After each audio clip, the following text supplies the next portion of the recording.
Yo guys, Fusion here, welcome into another one of my videos. I hope you guys are all having a great day.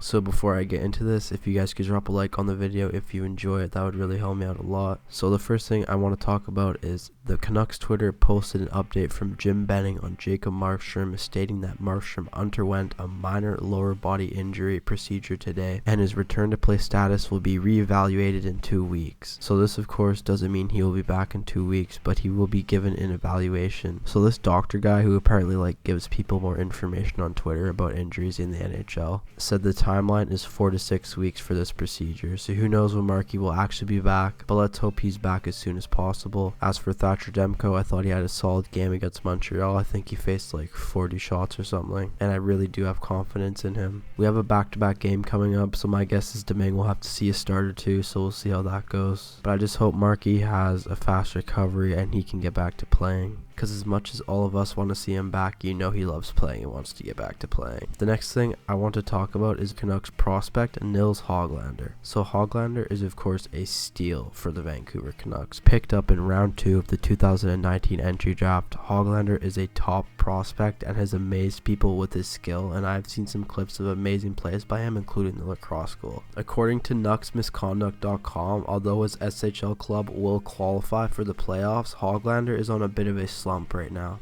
stating that his plays looked listless and that he hasn't gotten a goal in 11 games, and in his last 10 games he's only been able to record 1 assist. This article would then go on to say this: he has scored 7 goals and 13 points in 34 SHL games this season. Some had him pegged to make the Canucks NHL roster for the 2020-21 season. His recent play appears to indicate he may need another season in the SHL, or alternately will need a season in the AHL before seriously challenging for a spot on Vancouver's top team. So we will have to watch Hoglander's performance in the SHL playoffs and see if he can break the slump. Personally, I think a lot of players go through slumps, but I just thought this is worth talking about. Alright, so the next thing I want to talk about is Quinn Hughes. Man, this kid is insane. So behind Nicklas Lidstrom, Hughes just became the second defenseman in NHL history to be the first rookie to reach the 50-point mark. Hughes is also 6 points away from matching the Canucks' single-season record for a rookie defenseman, meaning he can make history and score the most points out of